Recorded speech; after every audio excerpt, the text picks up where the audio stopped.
Hey guys, what's up? Welcome back to Force Strategy Gaming. Today we're going to be taking a look at a Terran strategy. In this particular video, our Terran player here is Drewby, and our Terran opponent is Greedtorp. Jeez, I really messed up on that.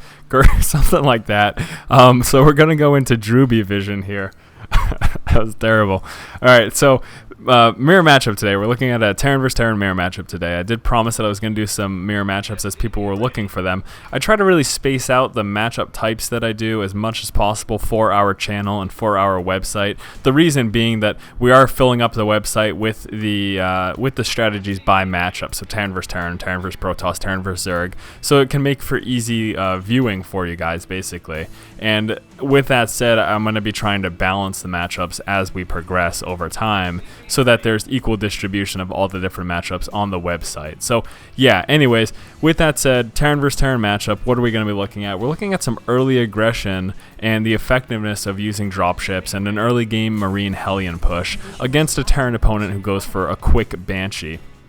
Now, quick Banshees, you will see a lot of players go for that. I mean, in general, in Terran vs. Terran, you're going to be seeing the 1-1-1 build. That's pretty standard, aside from the possibility of something like a 3 racks push, but that's not nearly as likely, just because the 1-1-1 build provides you with so much versatility, and not going for it really hinders you unless you can take them out early. Basically, if someone goes for a 3 racks push and pushes with just Marines and Marauders early in the game, they have to do significant damage or take you out early in the game.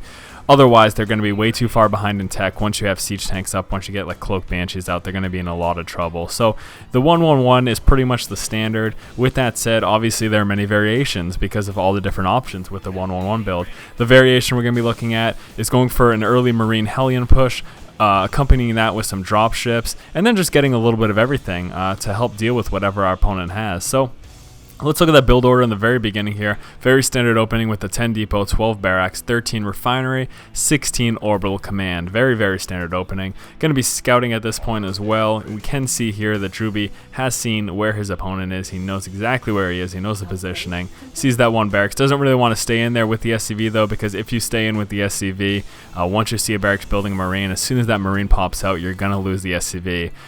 If the Terran player is smart and is able to micro his Marine properly, you won't be able to get away. So try to avoid going into an opponent's base with a Marine there, because you will lose your SCV. And remember, every loss counts, every mineral counts.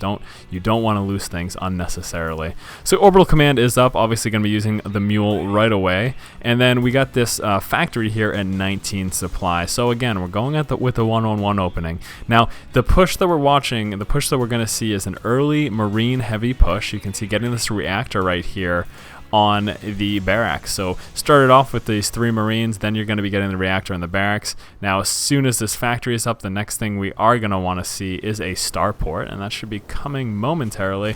Also going to need to wait for that Vespian there. Should be coming out very, very shortly, and starport going down right now. So yes, we're going to be opening up with Hellions and Marines. Now, as soon as this reactor is up, going to be coming out with some more Marines as well. Aside from stating the obvious, let me go more into the strategy. The idea with this push is that if your opponent is teching up to an early Banshee, if they're trying to get a Banshee very early, and you push out with Marines and Hellions, you can do pretty significant damage. Chances are, the idea is that in going for fast Banshees, if we take a look over here real quick at our opponent's base, in going for fast Banshees, the only real early game defense you have is Marines. You can see here, pushing out with Marines and a Hellion, but since he went for that tech a little bit quicker, and without getting that reactor, we are, of course, going to outnumber him early game in the forces. Now, let me go right back into Drewby vision though. Now, so again, as I was saying, in going for those fast Banshees, you kind of lack as much early defense. Again, we're kind of going for an early game push, going for these Marines and Hellions straight up. That was the initial point of our push. Also going to be getting, like I said, this dropship out, the Medivac, and that's going to help significantly as well. But you can see, look at the numbers here. He is short in the numbers. He lacks the forces. This is also largely due to this expansion being dropped as well. Realize that dumping resources into this obviously hurts his economy in comparison to ours. But the biggest thing to note is that without the reactor, this early game push is going to be much more effective against what your opponent's going to have. If you have, I mean, pretty simple stuff here. If you have a barracks with a reactor and your opponent does not, clearly you're going to have more early game Marines, and you're going to be able to push a little bit harder. So now at this point, he does have his Banshee out, so that's going to be pretty strong. The Marines can take care of it. Unfortunately, though, with this low a number of Marines, not going to be able to do quite enough damage. Realize as well that the Banshee does have a range a range advantage to the Marine. The Banshee there with the range of 6, you can see here that Marine has a range of 5. So if they micro the Banshee properly, you won't be able to catch up to it, essentially. But realize, in seeing that, we are preparing for what needs to be done. Getting down this engineering bay is what you're going to want to do next. Also coming out with an additional barracks, keeping up that Marine and Hellion production so we can try to maintain this aggression, try to stay aggressive here. Taking advantage of the dropship, obviously something you want to do. Going to get full vision. We do have to worry about any Vikings coming out. You can see that's coming out at the moment, but we're prepared for that as well. Here's the Viking of our own. And so this is what I was referring to when getting a little bit of everything. In this matchup, again, if your opponent goes for the one-on-one, they have a lot of possibilities. So you kind of want to be prepared for any of those possible things that he could be hitting you with. Getting a little bit of everything. Getting those Marines, getting the Medivac, getting those Hellions, coming out with these Vikings as well. Also going to be preparing, geez, that was a hard word for me, going to be preparing to get some Banshees. These attacks can be very effective. With this initial push, it really put us at an advantage, and that's the idea. If you push out early with this, while they're trying to tech up to a Banshee, you can do a lot of economic damage, and that puts you ahead of them for the rest of the game. Unless they manage to do economic damage to you in return, you will stay ahead of them. Let's take a look at this income tab right here really quick. 12 harvesters compared to 28. That is quite the discrepancy. Very big difference there. Because of this constant aggression, because of that early game aggression, while he was teching up for the fast Banshee, that is why we are in the position that we are in this game. And this is obviously the same thing you can be doing in your own game. You're going to be dropping expansion as well, taking full advantage of this current economic advantage that we have. Going to try to add on to that as much as possible and just mixing it up here. Again, a little bit of everything. With this tech lab here, it's going to allow us to get some research, get some upgrades as well. Coming out with a cloak with the Banshee. Now, even without opening with cloak Banshees, you are still able to transfer into it. And that's something else I think that you should kind of realize in your games. Just because you go for a certain build, like I said, we're opening up in this specific build with a Marine and Hellion push, it doesn't mean that you have to stay Marines, Hellions, Medivacs for the entire game. Mix up your army. Again, be prepared for whatever your opponent could throw out at you. And I think the real important thing to notice about this particular game is that since Drewby did so much damage early on with that Marine and Hellion push, it really made the counter push from his opponent unlikely to do much damage. In seeing the Banshees dropping down that engineering bay, then getting these missile turrets, that pretty much defends you. Something else I want to say about the missile turrets is that the major point of them is for that cloak detection. Realize that they can detect further than they can shoot. So as long as the Banshees move within a range, you're going to be able to shoot it with your Marines and your Vikings.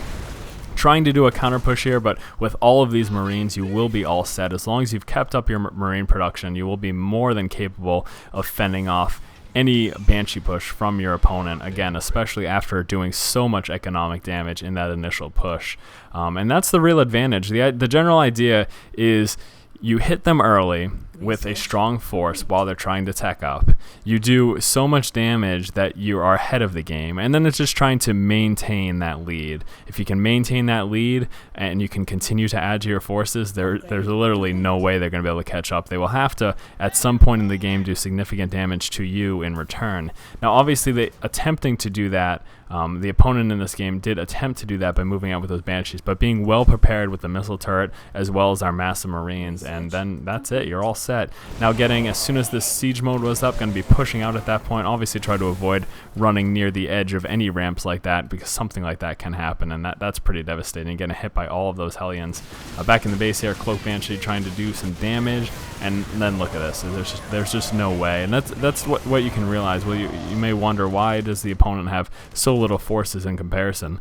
They have so little forces in comparison because we started the game out with so much economic damage, and they weren't able to recover from that point. And that's the general idea. That's essentially what you want to do. Again, hitting early, doing economic damage. Unless they return that economic damage, you're going to have a huge lead. You're going to be able to afford a much larger force. And even if they do try to push out against you, as long as you have maintained that economic advantage, you should have a larger army than them. So let's just look at that build order one more time here. Started off with a 10 depot, then follow that up with a 12 barracks over here. 13 supply getting that refinery. 16 supply was the Orbital Command. 19 supply, saw that factory. 21 supply was the second refinery. 21 supply also getting that reactor here on the Barracks. 25 supply is when the Starport came down. 37 supply, that's right after seeing those Banshees. That's right after Druby did see those Banshees, dropped the engineering bay, then getting some missile turrets, and then a 36 supply dropping this Orbital Command. The purpose of the Orbital Command, or as far as a general idea as to when and why Druby got that Orbital Command, or rather, I'm sorry, that command center at his expansion, it was right after the push happened. It was right after he did a lot of damage to Grichorp's economy. I can't pronounce his name for the life of me.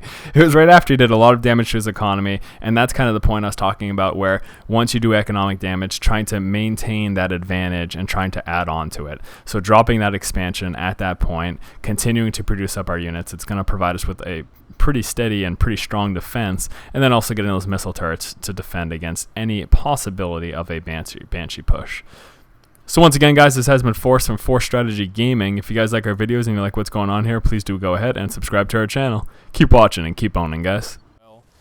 And just realize it relies on scouting and it relies on an effective use of the point defense drone. If you can do both of those against a Protoss player who's just going for a basic gateway mix with maybe some Immortals as well, you're going to be pretty set. You're going to be in a really good position.